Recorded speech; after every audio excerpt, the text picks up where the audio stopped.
Everyone, good morning everyone. अपना competition classes में आप सभी का स्वागत है। मैं हूं अल्ताफ सर और आज साइंस के टेस्ट का सेट 9 का एनालिसिस करने वाले हैं। इससे पहले साइंस के सेट 8 तक का एनालिसिस किया जा चुका है और यह साइंस का टेस्ट अपना कंपटीशन क्लासेस में ऑफलाइन कराया जाता है। अगर आप भागलपुर से हैं और गवर्नमेंट एग्जाम की तैयारी कर रहे हैं या किसी भी कंपटीशन एग्जाम देने की अगर आप तैयारी कर रहे हैं तो आप अपना कंपटीशन क्लास में टेस्ट ज्वाइन कर सकते हैं। हमारे संस्था में ऑफलाइन प्रत्येक एग्जाम, जितने भी एग्जाम होते हैं सभी के टेस्ट सीरीज कराए जाते हैं और सभी सब्जेक्ट के टेस्ट कराए जाते हैं, चैप्टर वाइज भी टेस्ट कराए जाते हैं और ऑफलाइन यह टेस्ट होता है जो कि आपको एग्जाम जैसा माहौल देगा। अगर आप कंपटीशन के एग्जाम की तैयारी कर रहे हैं तो आप अपना कंपटीशन क्लासेस में ज्वाइन कर सकते हैं। यहां फाउंडेशन और टारगेट दोनों तरह के बैच के द्वारा कंपटीशन की पूरी तैयारी कराई जाती है। तो आज हम लोग इसी क्रम में जो टेस्ट संस्था पे हो चुका है सेट साइंस का 9, उसी का हम लोग एनालिसिस करेंगे। तो चलिए शुरू करते हैं एनालिसिस। तो आज किसका होने वाला है? सेट 9 का। आज एनालिसिस लोग करने वाले हैं सेट 9 का। तो चलिए देखते हैं सेट 9 का एनालिसिस। तो देखिए आज का जो सबसे सवाल है पहला 239। कौन सा सवाल है आपका? 239। 239 में है एक डैश एक ठोस तरल दोनों की तरह कार्य करता है। ऐसा क्या चीज है जो ठोस तरल दोनों की तरह कार्य करता है? अम्ल, क्षार। अम्ल क्या होता है? ठोस है तो ठोस ही रहेगा, तरल है तो तरल, क्षार में भी ये गुण नहीं। लेकिन गैर न्यूटोनियन द्रव, जो आपका गैर न्यूटोनियन द्रव है उसका गुण देख लेते हैं। गैर न्यूटोनियन द्रव, ये गैर न्यूटोनियन जो द्रव होता है, इस द्रव को अगर आप धीरे धीरे छूते हैं, इसको क्या करते हैं? धीरे धीरे अगर आप इसको छूते हैं तो ये आपको कैसा महसूस कराता है? तरल के जैसा। और जब इस पर आप बल लगाते हैं, जिस पर आप क्या करते हैं? यदि बल लगाते हैं तो ये गाढ़ापन कैसा हो जाता है आपका? गाढ़ापन हो जाता है। अगर इसी पे आप जोर का प्रहार करते हैं, जोर का क्या करते हैं? प्रहार करते हैं, तो ये कैसा हो जाता है? ठोस के जैसा बिहेव करता है। तो गैर न्यूटोनियन द्रव जो है वो आपका तरल में भी बिहेव करता है और ठोस में भी बिहेव करता है। तो आपसे पूछा गया है डैश एक ठोस और तरल दोनों तरह का कार्य करता है, तो वो कौन करता है? आपका गैर न्यूटोनिक करता है। याद रखिएगा इसको। अगले सवाल पे चलते हैं। अगला सवाल है मूंगफली के पौधों के किस भाग का उपयोग तेल बनाने, यानी मूंगफली का जो पौधा होता है उसके किस भाग का उपयोग करते तेल बनाने। तो मूंगफली में क्या होता है? आपका फल होता है, फल के अंदर क्या होता है? आपका बीज होता है। तो उसी बीज के द्वारा क्या होता है? आपका तेल बनाया जाता है। तो इसका आंसर क्या हो जाएगा? आपका बीज। तना से किया जाता है क्या? नहीं। पत्ती से नहीं, फूल से नहीं, तो किससे बनता है? बीज से बनता है। अगला सवाल है पौधों में पानी और पोषक तत्वों का परिवहन के लिए संवहनी उत्तक। देखिए पेड़ पौधा, जो भी पेड़ पौधा है उसमें दो प्रकार का उत्तक आपका होता है पौधा में। एक को बोलते हैं जाइलम और एक को बोलते हैं फ्लोएम। जाइलम और फ्लोएम। जाइलम क्या करता है? ये आपका पानी और पोषक, पानी व पोषक जो पदार्थ होता है उस पदार्थ को पेड़ तक क्या करता है? पौधा तक पहुंचाता है। और फ्लोएम क्या करता है? जो पेड़ पौधा भोजन बनाता है, इस भोजन को पूरे पौधे के भागों तक क्या करता है? बांटने का काम करता है। तो पानी और पोषक तत्वों का परिवहन कौन करता है आपका? तो जाइलम करता है। तो आंसर क्या हो जाएगा आप इसका? जाइलम हो जाएगा। आगे बढ़ते हैं। अगला है मानव कंकाल यानी ह्यूमन स्केलेटन। मानव कंकाल जन्म के समय लगभग डैश हड्डियों से बना होता है। अंग्रेजी में देखते हैं the human skeleton is composed of around the bones of birth, यानी जन्म के समय मानव शरीर में हड्डियों की संख्या, कंकाल की संख्या कितनी होती है? तो याद रखिएगा 300 प्लस। कितना हड्डी होता है? 300 प्लस। और जब वयस्क हो जाता है, ये क्या है? जन्म के समय, या कह सकते हैं बच्चों में। बच्चों में हड्डी कितना होता है आपका? 300 प्लस। लेकिन वयस्क में हड्डी कितना होता है? तो वयस्क में होता है 206 हड्डी। कितना हड्डी होता है? 206। तो कितना हो जाएगा? 300 से प्लस यानी 305 के आसपास। ठीक है, आगे बढ़ते हैं। अगला सवाल है संतुलित आहार। संतुलित आहार चार्ट के अनुसार निम्न में से किसका सेवन सबसे अधिक मात्रा में करना चाहिए? यानी कह रहा है अगर आप संतुलित भोजन करते हैं तो उसमें सबसे अधिक किसका प्रयोग करते हैं? ठीक है, अंग्रेजी में as per the balanced diet chart which of the following should be taken into the highest quantity. तो हाईएस्ट क्वांटिटी में क्या लेते हैं संतुलित आहार में? फल हाईएस्ट खाते हैं, चीनी हाईएस्ट खाते हैं, दाल, अनाज, तो क्या लेते हैं? तो अनाज लेते हैं। हाईएस्ट में क्या लिया जाता है? तो अनाज लिया जाता है। इसको आप क्या कीजिएगा? याद रखिएगा। फल थोड़ा बहुत खाते हैं, चीनी थोड़ा बहुत, दाल थोड़ा बहुत, लेकिन अनाज ज्यादा मात्रा में खाते हैं। अगला सवाल की ओर चलते हैं। अगला सवाल क्या है? चुंबक द्वारा लगाया गया बल डैश बल का उदाहरण है। चुंबक जो बल लगाता है, the force exerted by magnet is an example. यानी चुंबक, आप जानते होंगे बुलेट ट्रेन, ठीक है। चुंबक किसी भी चीज में जो लगता है उसके बीच में आपका क्या रहता है? स्पेस रहता है। जैसे मान लो ये चुंबक है और चुंबक किसी में अगर बल लगाएगा तो बीच में क्या होता है? आपका खाली स्थान होता है। क्या होता है? खाली स्थान। खाली स्थान के वजह से संपर्क में पदार्थ आ पाता है, नहीं आ पाता है, तो असंपर्क। क्या बोलते हैं इसको? असंपर्क, यानी नॉन कांटेक्ट। कैसा फोर्स लगाता है वो? अकांटेक्ट वाला। यहां क्या दिया हुआ है देखिए? संपर्क बिल्कुल नहीं होता है, असंपर्क बिल्कुल होता है, संपर्क होता है। इलेक्ट्रोस्टैटिक फोर्स नहीं, विद्युत चुंबकीय बल भी नहीं, तो क्या होता है आपका? तो बल उसका असंपर्क पे रहता है, यानी चिपकता नहीं है, सटता नहीं एक दूसरे से, अलग ही रहता है, याद रखिएगा। अगला सवाल है पौष्टिक भोजन में क्या शामिल है? यानी पौष्टिक भोजन किसको कहते हैं? What does nutrients food include? यानी पौष्टिक भोजन कौन सा है आपका? बर्गर। क्या बर्गर पौष्टिक भोजन है? बिल्कुल नहीं। पिज्जा पौष्टिक भोजन है? नहीं। सब्जी पौष्टिक भोजन है? सैंडविच नहीं। तो क्या हो जाएगा आपका? सब्जी। सब्जी क्या है? खाने से आपका कहीं ना कहीं स्वस्थ रहते हैं, बेटर शरीर होता है, ठीक है। सब्जी क्या है? पौष्टिक भोजन है। आगे बढ़ते हैं। यदि दरवाजे पर तेल लगाया जाए, दरवाजे पर तेल लगाया जाए तो घर्षण क्या होगा? कम होगा। तेल लगाने से घर्षण क्या होगा? सिंपल सा क्वेश्चन है, कम होगा। बढ़ेगा? कभी नहीं बढ़ेगा। बदलेगा? नहीं बदलेगा। शून्य। घर्षण क्या होगा? कम होगा। अगला क्वेश्चन है डैश नमी का अच्छा अवशोषक है। नमी को यानी पानी को अवशोषण अच्छा कौन कर सकता है? कपास कर सकता है, मोम, एल्युमिनियम, स्टाइरोफॉर्म। तो कौन कर सकता है? कपास। यानी प्राकृतिक रेशा है जो पानी को अच्छा अवशोषित कर सकता है, नमी को अवशोषित कर सकता है। आंसर क्या हो जाएगा इसका? कपास। अगला है डैश जानवरों और पक्षियों के लिए एक निर्मित और कृत्रिम आवास है। यानी जानवर और पक्षी के लिए निर्मित कृत्रिम आवास जो मानव के द्वारा बनाया जाता है रहने के लिए, उसको क्या कहते हैं? तो क्या कहते हैं उसको? चिड़ियाघर। क्या कहते हैं उसको? चिड़ियाघर। राष्ट्रीय उद्यान, वन्यजीव अभयारण्य, वन, ये सब क्या होता है? प्राकृतिक रूप से होता है, बस इसको संरक्षित करती है हमारी गवर्नमेंट या सरकार, ठीक है। तो क्या हो जाएगा? चिड़ियाघर, जिसको बनाया जाता है कृत्रिम रूप से। अगला सवाल है निम्नलिखित में से कौन सा अरीय समरूपता का दर्शाता है? विच of the following shows radical symmetry? Radical symmetry यानी दो तरह, एक होता है त्रिज्या, त्रिज्या या इसी को बोलते हैं अरीय। क्या है आपका? त्रिज्या या अरीय समरूपता। और एक होता है आपका द्विपक्षीय समरूपता। द्विपक्षीय समरूपता जिसको हम लोग टेस्ट में कर भी चुके हैं पहले, ठीक है। तो इसमें क्या होता है? दो भागों में बांटा जाता है दोनों, और त्रिपक्षीय मतलब दो से अधिक भागों में, इसको आप तीन भागों में कर सकते हैं, बांटा जा सकता है। क्या क्या है आपका? तो देखिए यहाँ पे आपका क्या दिया गया है? हाइड्रा, केचुआ, मछली, मेढक। तो ये जो आपका तीन दिख रहा है ये क्या है आपका? द्विपक्षीय समरूपता का उदाहरण, ये समरूपता करता है। और ये हाइड्रा जो है ये क्या रहता है आपका? अरीय समरूपता। अरीय समरूपता। अरीय समरूपता कौन? आपका हाइड्रा। तो आंसर क्या हो जाएगा आपका? इसका हाइड्रा हो जाएगा। आगे बढ़ते हैं। अगला क्या है? RH समूह यानी RH फैक्टर की खोज किस वर्ष हुई थी? In which year was the RH group discovered? यानी RH फैक्टर का खोज कब होता है? ये ब्लड कहां से जुड़ा हुआ है?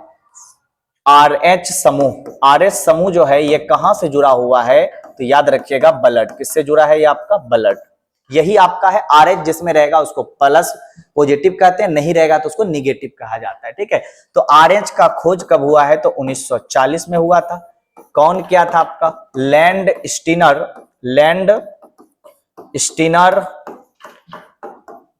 और वीनर, इन्होंने इसका क्या किया है? खोज किया है। कब किया था? 1940 में। तो आंसर 1930 1940 क्या हो जाएगा? आंसर आपका 1940 हो जाएगा। बड़ा आसान सवाल है, आगे बढ़ते हैं। अगला है, दी गई आकृति में निरूपित बहुलक का नाम बताइए। ये देखिए आकृति मिट गया है, आकृति में दिया गया आपका रस्सी। क्या दिया गया है? रस्सी। तो रस्सी किसका बना होता है आपका? तो रस्सी नायलॉन का। सिंपल सा रस्सी किसका होता है? नायलॉन का। इथेन का, पीवीसी का, पॉलिस्टर का नहीं होता है, किसका होता है? नायलॉन। तो आंसर क्या हो जाएगा इसका? नायलॉन हो जाएगा। अगला क्या है? अगला क्वेश्चन है आपका, निर्देश दिया गया है निम्नलिखित प्रश्नों में दो कथन है जिनमें से एक को अभिकथन दूसरे को कारण, एक अभिकथन है दूसरा कारण है, रूप में लेबल किया गया है। आपको इन दोनों कथनों को सावधानी पूर्वक जांच करनी है और दिए गए विकल्पों में से प्रश्न का सही उत्तर। यहां से आपका दिया अभिकथन और ये कारण है। मोटरसाइकिल का साइलेंसर ध्वनि के कारण टूट जाता है। क्या बोला गया है? कि मोटरसाइकिल का जो साइलेंसर होता है वो ध्वनि के कारण टूट जाता है। बिल्कुल गलत है। यानी टूटता है क्या? नहीं टूटता है, अभिकथन गलत है। कारण जानते हैं, मोटरसाइकिल का साइलेंसर एक ऐसा उपकरण है जो निकास ध्वनि को बढ़ाता है। साइलेंसर ध्वनि को बढ़ाएगा? बिल्कुल गलत। ध्वनि को क्या करता है? कम करता है। ध्वनि को क्या करता है? कम करता है। तो दोनों गलत है। तो क्या हो जाएगा? ए और आर दोनों सत्य है? नहीं, ए आर और दोनों क्या है? असत्य। दोनों क्या है आपका? असत्य है। तो आंसर क्या हो जाएगा इसका? बी हो जाएगा, क्योंकि दोनों, मोटरसाइकिल का साइलेंसर आवाज को कम करता है ना कि बढ़ाता है। ठीक है, और साइलेंसर जो ध्वनि देता है उसके कारण टूट जाता है साइलेंसर, ऐसा कुछ भी नहीं होता है। अन्य भौतिक कारण हो सकता है जिससे साइलेंसर क्या होता है आपका? टूट जाता है। आगे बढ़ते हैं। अगला सवाल है, निम्नलिखित में से कौन कृत्रिम रेशा का उदाहरण है? यानी कृत्रिम रेशा का दूसरा नाम है। कृत्रिम रेशा का क्या है? सेकेंड नाम है। विच of the following is another name of artificial silk? यानी कृत्रिम रेशम का दूसरा नाम क्या है आपका? तो कृत्रिम रेशम का दूसरा नाम याद रखोगे, रेयॉन। क्या है आपका? रेयॉन। कृत्रिम रेशा का दूसरा नाम क्या है आपका? रेयॉन है, क्योंकि ये सेलुलोज जो पेड़ से निकलता है, सेलुलोज, उससे केमिकल मिला के इसको बनाया जाता है। तो याद रख सकते हैं क्या है दूसरा नाम आपका? रेयॉन है। ठीक है, इससे भी क्या बनता है आपका? कपड़ा बनता है। आगे बढ़ते हैं। देखिए अगला सवाल है, प्याज काटते समय हमारी आंखों में जलन किसकी उपस्थिति के कारण होता है? यानी जब आप प्याज काटते हैं तो आंखों में जो जलन होता है वो किसके कारण होता है?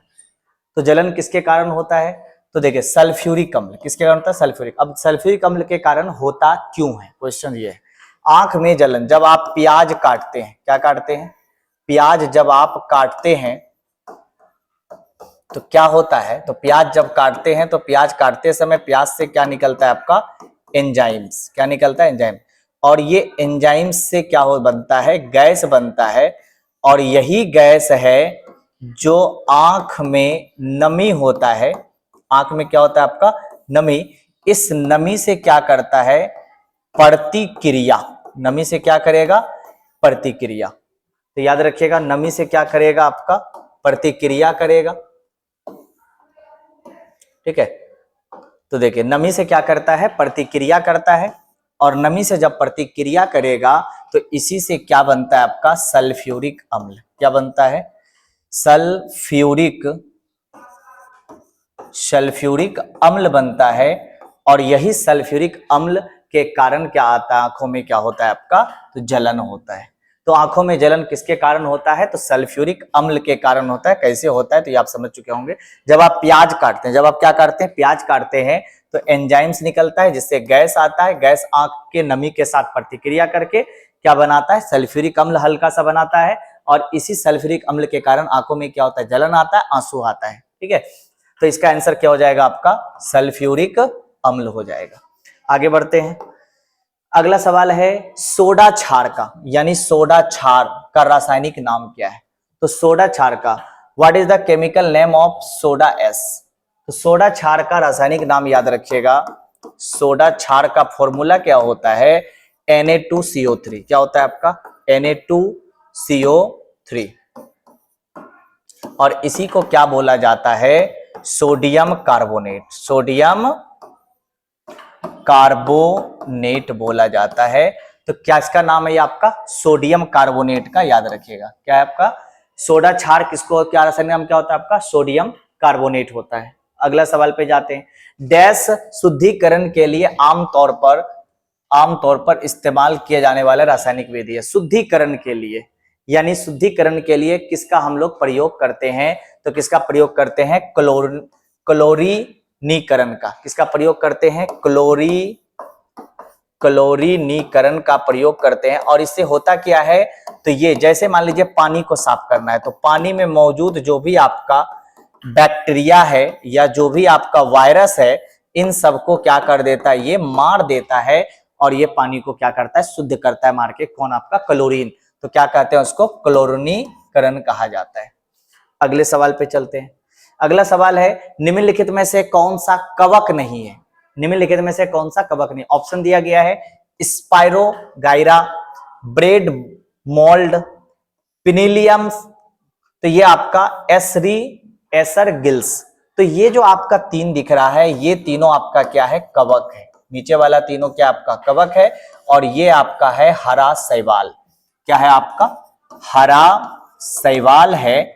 तो कौन कवक नहीं है, स्पाइरोगाइरा। तो ये क्या आपका शैवाल है, इसलिए आंसर क्या हो गया आपका शैवाल, कवक नहीं पूछा गया है।